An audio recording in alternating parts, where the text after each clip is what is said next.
This video is going to be nice and short. We are taking the solving for y that we did last week on week 2 and the graphing lines that we did on week 3 task 1 and putting them together. So there's only these two problems, and so we're going to solve for y first and then graph like we just did. So when solving for y, remember you use don't call me after midnight. So move 6x to the other side.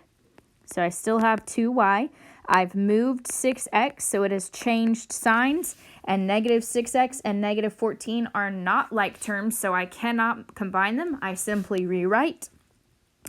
Then I divide everything by 2. So negative 6 divided by 2 is negative 3. Negative 14 divided by 2 is negative 7. Now we graph like we just talked about. So we begin at negative 7 on the y-axis, and then we move negative 3. So down 3, right 1. And then with these, that's all I have. So I'm just going to connect that line really quickly. Okay, so just one more like that.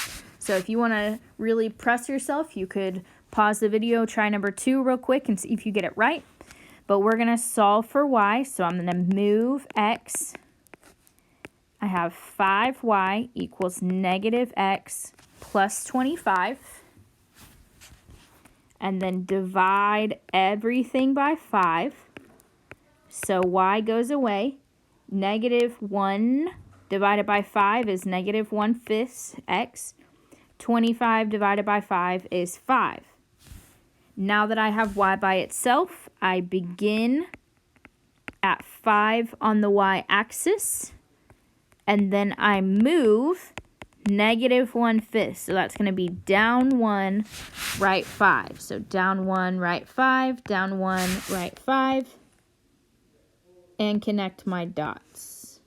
Sorry for the background noise. My dog opened the door on the way. But all you're doing, don't call me after midnight to solve for y, and then graphing like we did for task 1.